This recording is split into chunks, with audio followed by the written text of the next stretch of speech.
O que aconteceu? O povo viu, por quê? Perderam a vergonha, a Constituição sendo tratorada por quem deveria proteger a Constituição.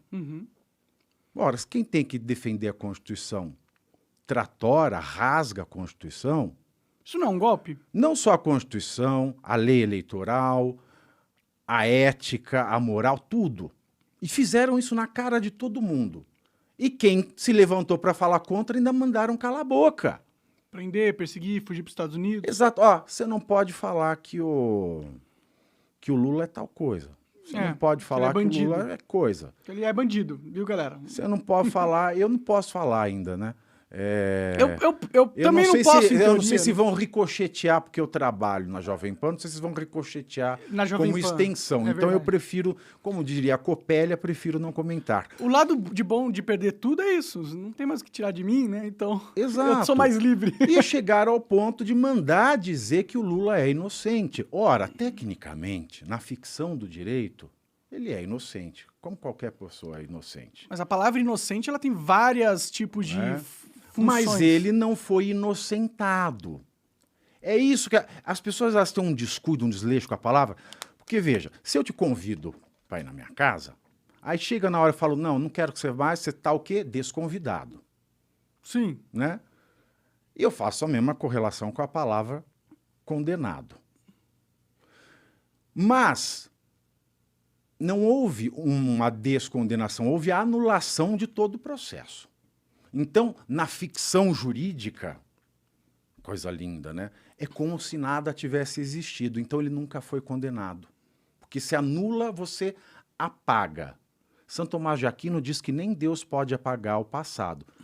Mas a coisa julgada do STF pode. Olha que coisa maravilhosa. Mas é só de mentira, é só de fachada. As pessoas que não são completamente bitoladas pela mídia, elas entendem que o Lula pode ser inocente juridicamente, mas existem muitos outros significados da palavra inocente que não necessariamente necessitam de você ser inocente ou não na justiça.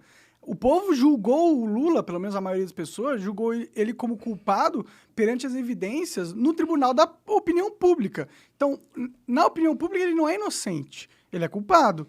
Por mais que ele seja inocente na opinião jurídica. Mas aí a gente tem que ver, num mundo onde o STF passa por cima da Constituição, qual é a opinião que vale mais? A do STF ou a do povo? Exato. Eu acho que é do povo aqui, nesse momento. Por exemplo, a campanha do Lula, que entrou com aquele monte de ação, e o advogado dele, o Cristiano Zanin, é um gênio. Né? As pessoas podem não gostar dele, mas ele, na minha opinião, é o melhor advogado do Brasil. Caramba. Ele é o melhor advogado. Ele é um gênio. Ele é um gênio. Esse monte de ação que foi ingressada, inclusive para impedir que o Lula fosse chamado daquilo que o povo acha que ele é, porque juridicamente ele não é, tem uma peça de propaganda eleitoral obrigatória que fala assim, goleiro Bruno, doutor Jairinho, Flor de Lis, esses bandidos são os amigos do Jair Bolsonaro. Da Esperança. Essa era a propaganda. Mas tem um detalhe aí. A campanha que está pedindo para não chamar o Lula daquilo que o povo acha que ele é, porque juridicamente ele não é, ele está chamando 3 pessoas na mesma situação que ele. Porque o Jairinho não teve júri ainda. A Flor de Lis também não foi para o júri ainda. Então eles são inocentes. E o Bruno, goleiro, ele cumpriu pena. Porque ele já podia, né? Cumprir pena em segunda instância. Não valia ainda. Não tinha desvalido ainda a regra de poder depois da segunda instância. Ele ainda tem pendente no STF, pasme, monarque, recurso extraordinário. Portanto, ele ainda não é culpado. O que é um recurso extraordinário? É o último recurso possível de se fazer dentro de um processo. Tem a ação, a defesa, sentença, recurso, 1. Aí tem lá o grupo lá do tribunal decide, aí tem o acórdão. Aí o recurso, se for matéria, se a parte prejudicada achar que aquele acórdão ele vai contra a lei, é recurso especial para o STJ, que é o Superior Tribunal de Justiça. E se tem matéria de Constituição, recurso extraordinário, que é para o STF. Às vezes tem afronta dos dois. Então tem ao mesmo tempo recurso especial e recurso extraordinário. Então o recurso extraordinário é o último recurso. E no caso do Bruno, o recurso extraordinário ainda não foi julgado. E se não foi julgado, da mesma maneira que o Lula, ele é inocente. Pode crer. Então, se eu falo para você que o goleiro Bruno é inocente, aí eu falo assim, a pessoa assim, não, é inocente.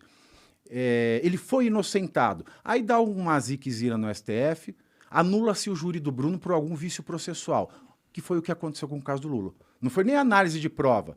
Teve um vício processual, anula tudo, apaga.